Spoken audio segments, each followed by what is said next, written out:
So in this segment, we're going to be talking about this absolute prick, Sir Edward Lee, saying Lincolnshire is too full for Ukrainians. We've done our bit with migration from Eastern Europe, but these aren't migrants, these are refugees fleeing from a war. You absolute moron, for a start. And watch this clip and prepare to be very angry, very, very angry at this absolute clown.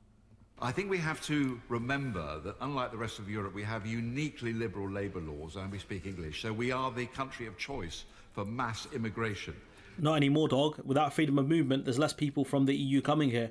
It's more people from the rest of the world, which we've always had control over.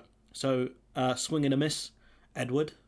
And therefore, I do urge her to, as well as listen to all these humanitarian voices, to listen to the voices of people, for instance, in Lincolnshire, where we... Okay, question. People in Lincolnshire, are you too full to take refugees? Because if you are, screw you as well, because we know that's definitely not the case.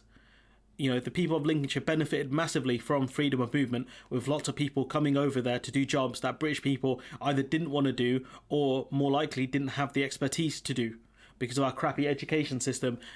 These jobs are very hard, things like working in butchers and other kind of agriculture related jobs, manufacturer related jobs. So, you know, jobs that British people typically didn't want to do, but also in some of these fields didn't have expertise to do. So I don't want to hear it from clowns like this guy. We feel we've done really our bit in terms of migration from Eastern Europe, where we're under extreme pressure in terms of housing and jobs. We're under extreme, you know, okay. The UK, I can't speak for Lincolnshire specifically, but the UK has a massive jobs vacancy list, or whatever you want to call it. There are loads of jobs available in the UK. Don't know about Lincolnshire specifically, but I'd assume you're probably similar.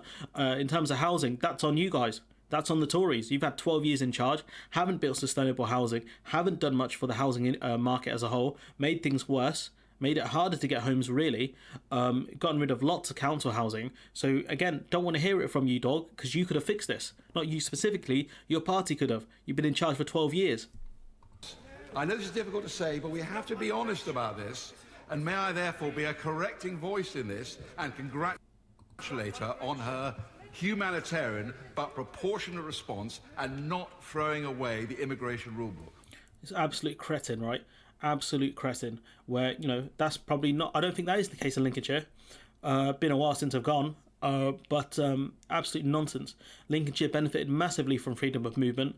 And with those people gone, especially, you know, given that it's countryside, I'd be very surprised if they weren't struggling in certain sectors. I'd be very surprised if the farmers there weren't struggling due to an end of freedom of movement with a massive lack of butchers. We've spoken previously on the channel how there aren't enough butchers to deal with the amount of pigs and other animals, as mainly pigs to be fair, that had to be culled. Healthy animals had to be killed, not for, you know, the consumption, not to be consumed by humans, but to be burned, wasted essentially. Because of people like him who wanted the end of freedom of movement, and, you know, people like him who I doubt would put the money up to actually train more people to become butchers and make that a better industry. So yeah, honestly, I don't curse a lot on the channel. Fuck this guy, honestly. You know, he tried to walk back his statement saying like, oh, you know, the UK is taking the right steps with humanitarian efforts to help refugees from Ukraine, all this nonsense, right? But you see the key here, the UK is doing a good job and blah, blah, blah. But what he's doing is he's a NIMBY, not in my backyard. I don't want any more Eastern Europeans in Lincolnshire. And the question is, right, to his constituents, does this man, right, does this pink-faced man, this gammon-like man, does he represent you? Does he? Because if he doesn't, vote this prick out. Because I had enough of people like him.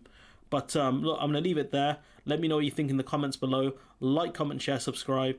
And yeah, hopefully I'll see you in the next one. Sorry about language. I just, you know, people like him really, really piss me off.